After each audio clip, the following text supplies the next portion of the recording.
Morning. Good morning once again.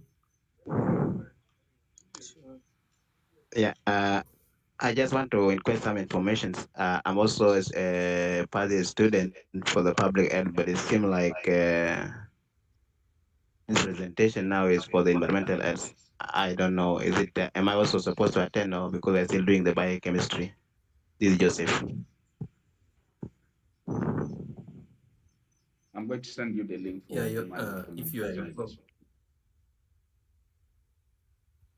but you can be attending this as I set this up. Okay. Yes, Mr. Rodney, you can continue.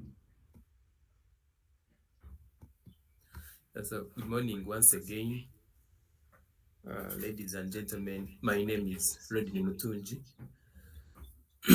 all the way from Uganda here, and today we shall be interesting ourselves in environmental health. So we shall do an introduction to environmental health. Then later we can look at uh, deeper concepts of environmental health. But for today, we want to introduce and acquaint ourselves with the basics of environmental health. Then we can dive into more about it later on.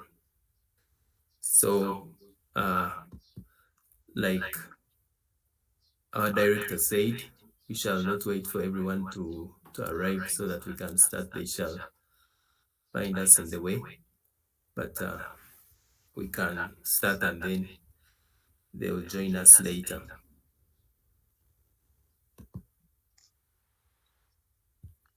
So, environmental health has some basic concepts which we have to know. I request that people who are not the students mute themselves. They mute their microphones so that we can have a better learning environment. I can see Lovista having your a microphone on. Lovista, please mute your microphone. Thank you.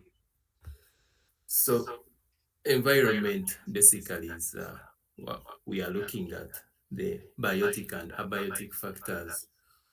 And the biotic factors are those which include organisms that are in the environment, the bacteria, the viruses, the protozoa, the fungi, and then the abiotic will include things that are in the environment which you interact with, like climate, soil, and other things like we shall see. So these act upon an organism and an ecological community and will ultimately influence its form and survival. Then when we look at types of environments, we have a couple of them, and here we shall see that we have a natural environment which is shaped by natural processes like climate, geology, or the rocks and how they are formed and how they appear. Then ecology, and we shall look at ecology further. Then examples of natural environments can include forests, deserts, oceans, mountains, seas, and everything that is shaped by natural processes. It doesn't have a hand of any other process, like we shall see in other environments, like number two, which is built environments that is created by human activity, such as cities, towns, villages, buildings, transportation systems, and other infrastructure like railways, you know, all those environments are built and they are created by human activity. Then we also have work environments, which include those that are designed for work and productivity, like offices, factories, farms, anywhere that you do produce from, either products to be used by people or services. So those are work environments. And then we have education environments, including schools, libraries, universities, which are designed for learning and education. Then virtual environments like the one that we are enjoying right now, exists in the digital realm, including social media platforms, video game reality simulations, like whenever you want to learn how to fly an that feeling of virtual reality is what we are calling virtual reality simulation. Then recreational environments are designed for leisure activities and recreation. So they include parks, beaches, sports, and other things that can be used for leisure activities. So all these environments are very crucial uh, to be interested in so that we can know how they affect us and how we affect them, and how our survival and our well-being depends on them. So we shall keep on defining terms that we need to know in environmental health, and one of the key terms we should interest ourselves in is ecosystem, which is a community of living things interacting with each other with a non-living environment in a specific geographical area. So the key terms here that we are looking at are the fact that there should be living things and non-living things interacting with each other, and there should be in a specific geographical area. So these living things, like I said earlier on, they include animals like us, the plants, the microorganisms, and then the non-living things, which we called abiotic factors earlier on, include the air, the water, the soil, and everything that can be non-living, but we depend on it for our survival. Then biodiversity is the variety of life forms, including plants, animals, and microorganisms that exist within an ecosystem or on Earth as a whole. So that variety or the different forms of life is what we are calling biodiversity. The plants, the animals, all those varieties are what we are calling biodiversity. And whenever there is a disturbance in this diversity, in this variety of these life forms, there will be adverse effects which will be detrimental for our survival and survival of the environment itself. So another crucial term that we need to know is a habitat. I know we've heard about this since we were in those preliminary levels of studying, but it is also an essential or crucial term here. So it's a specific environment where a particular organism or group of organisms live, including the physical and biological factors that influence their survival and reproduction. So when you don't just live, you need to reproduce and procreate offspring that will survive after you're gone. So that specific environment and what it has that will promote all those activities is what we can call your habitat. Then a species is a group of living organisms that can interbreed and produce a fertile offspring. So whenever there is interbreeding or there is mating between two organisms and then they produce a fertile offspring, then at that level they are called species. So in other words, members of the same species share similar genetic characteristics and can reproduce to create a viable offspring. So like the species for human beings is what we call Homo sapiens. So whenever they mate and produce a viable offspring, then they can be at that level of species. Then another crucial term when we are talking about species is keystone species, which are which has a disproportionately large impact on an ecosystem or the environment exist. And it is this disproportionately large impact on the ecosystem is relative to its abundance. So removing this keystone species from an ecosystem can have a significant or cascading impact on the rest of the ecosystem. So an example here for us to understand it very well could be if you look at game parks. I don't know if most of you are familiar with game parks or national parks per se, whereby you have a lot of yes, please.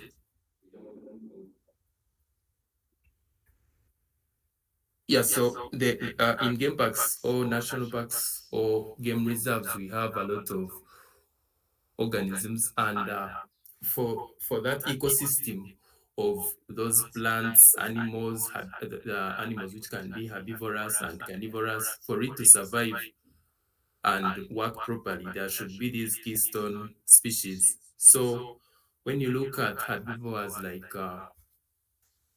the cobs, the deers, those buffaloes, they always reproduce in a very quick and and uh, and fast manner. So you find that whenever their population is not checked, that ecosystem is always liable to being destroyed, especially if you look at the vegetation, because it's what they feed on. So when the population is not checked, the grass will always be at risk of being extinct or being destroyed, the vegetation there. So we have keystone species like the carnivorous animals like the cheetahs, the lions, to keep in check, to predate on them and reduce their numbers so that they can fit in that ecosystem. Then another example of a keystone species could be bees, which promote pollination. Because when you look at an ecosystem, for reproduction to occur, especially in plants, which are very essential in the ecosystem, they need pollination, especially those flowering plants. So those flowering plants need pollination, which is done by bees. So when you eliminate bees from that ecosystem, the pollination will not occur and that ecosystem will have a problem. So bees in that case will be a keystone species. Then trophic levels, as we could have learned also earlier in our previous levels of education, they refer to the position of an organism within a food chain or a food web. So basically, you have producers at the first trophic level, which will be plants. Then plants will be fed on by grazing animals, which are herbivores, and then these animals will also be fed on by predators. Then you can go on, of course. In fact, in a good food chain, plants also get energy from the sun. So they get energy from the sun, use the process of photosynthesis to produce food, and then that food can be fed on by these herbivorous animals. But these herbivorous animals will also feed the carnivores, and then the carnivores can also be fed on by other higher level predators. Then those high level predators will be decomposed by fungi, and then that trophic level will continue. So that is what we call a trophic level, the position of that organism in a food chain. So we are trying to define key terms that we shall be using in environmental health. So you shouldn't get lost when we jump from one term to another, but we are trying to acquaint ourselves with the basics and the key terms that we shall be using in this module of environmental health. So an ecosystem is important in a way that it provides services which benefit animals, and these include pollination, water purification, like for example, an ecosystem which is having wetlands can always be essential in water purification. Climate regulation can be done by an ecosystem of like forests, and then recreation, like we said, we have things like beaches and other things that can be used for recreation, and there are benefits that humans derive from an ecosystem. So now we want to define environmental health in general. want to look at what environmental health is. Up to this point, what we have looked at, we should be able to define what environmental health is. And for us to really appreciate it, we have to know that it addresses all the physical, the chemical, and biological factors that are external to a person and all the related factors impacting their behaviors. So it really looks at the assessment and control of those environmental factors that can potentially affect health, and it is targeted at preventing disease and creating health supportive environments. So everything that is external to us that can affect our health is what we look at when we are talking about environmental health. And of course, we don't just look at it per se and just leave it there. We look at it with the purpose of preventing the disease that can be from those things that are external to us, and then creating environments that can be sustainable and health supportive. So, how is it related to public health? Some people could be wondering why you're pursuing public health and now learning about environmental health. You cannot do public health without talking about environmental health. And that the same way you can't do environmental health without talking about public health. So they are interconnected in one way or the other, like we are going to see. So environmental health is an important component of public health because it addresses the impact of environment on the health of populations. So it looks at hazards like air pollution, water contamination by those things that are in the environment or that are discharged into the environment, exposure to hazardous substances that can have significant public health implications, and then interventions to mitigate those hazards or prevent them from harming our health. So all that is looked at when we look at environmental health. So now you can see how it is related to public health, because all that, if we put in place mitigation measures to those hazards that exist in our environment, then we are promoting health and preventing disease from occurring in our lives. So, like as you can see in this illustration, we talk about what is in public health and in environmental health. Then we also look at sanitation. So things like health education or creating awareness in the community about how they should live their lives so that they can have better health, immunization, environmental disease control, drug supply, maternal and child health, plus family planning, food and nutrition, treatment of diseases, water and sanitation, dental and mental health, all that is under public health, but it doesn't mean that it also doesn't have an element of this environmental health, which includes pollution of the air, water, soil, and noise. Because if you're to see, if you want to have clean water, like we have said in water and sanitation here, then it needs not to be polluted. Okay, so if you're promoting environmental health in one way or the other, you're also promoting public health. So we also have toxicology or chemicals that can be of adverse effect if we are exposed to them in environmental health. Then drug abuse, biological. We look at the biological part where we are interested in the disease-causing organisms that are in our environment. Then the social cultural factors that affect the environmental health, the beliefs, the customs, or the political insecurity. Then in sanitation, of course, we are looking at excreta disposal, refuse disposal, water, hygiene, vectors, and then the housing. So all this is what we should be interested in as public health, because it is what determines the well-being of people and the community. So environmental health did not just come into play out of nowhere. It has its history and it draws its roots in the early public health movements of the 19th and the 20th centuries, when efforts were made to address poor living conditions and environmental factors that contributed to the spread of infectious diseases. So, with the advent of new technologies in the mid 20th century and increased industrialization, there was a realization that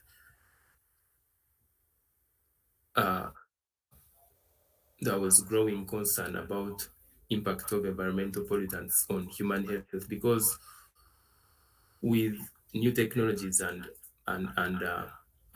industrialization, there had to be a field of study that looked at how to prevent environmental pollutants that were being produced by those industries on human health. So that is how environmental health came into play. So this led to the establishment of the EPA, the famous EPA, which is the Environmental Protection Agency in the 1970s, and the development of environmental health as a distinct field of study. So you can study environmental health either at undergraduate level, postgraduate level, and this was only because of those movements that led to the formation of this EPA and the realization that environmental health is a very critical field of study. So environmental health and health disparities, we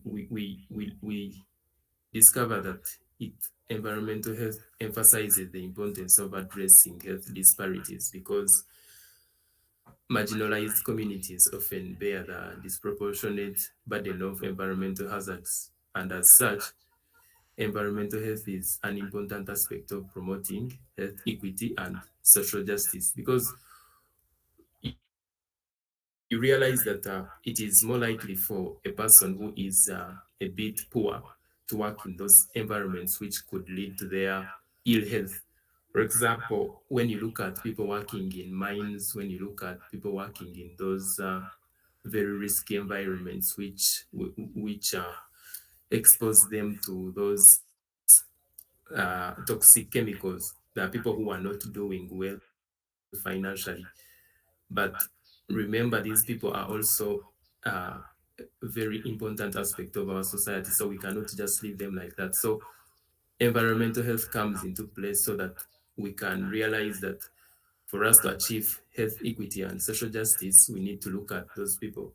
We need to know that they bear a disproportionate burden of environmental hazards, and how can we make it so that they are protected even in those harsh working conditions. And we shall see how we can do that so that we can promote that social justice that we need.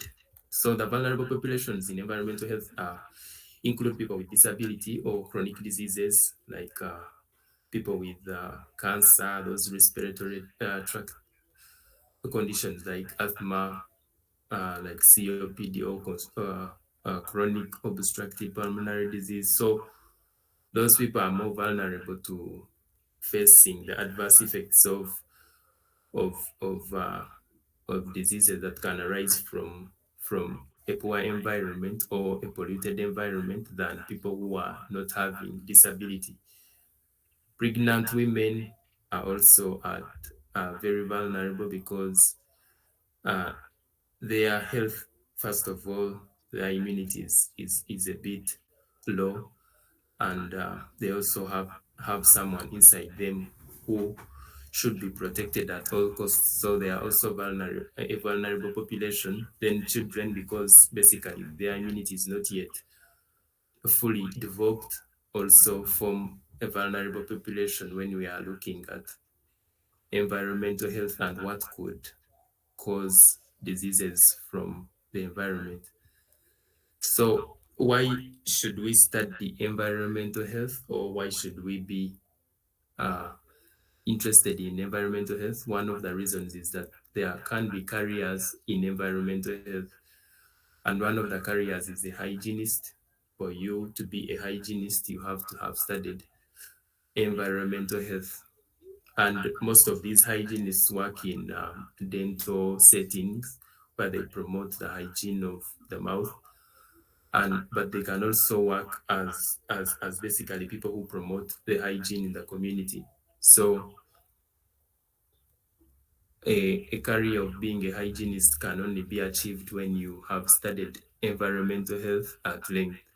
Toxicologists deal with assessing the chemicals that people are exposed to and are detrimental to their health, and they can work in factories that produce such chemicals. They can work in industrial settings, but they can also be part of a public health team that assesses those toxins that are released in the environment. So it is also a very important career that you can venture into, but you have to have that knowledge of environmental health. Then we have a health inspector or a health assistant.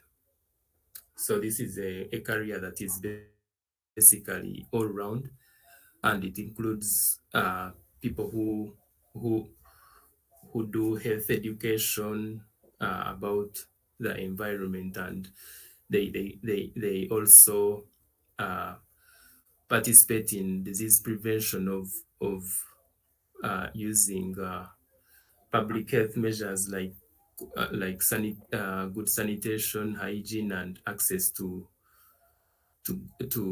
clean and safe water.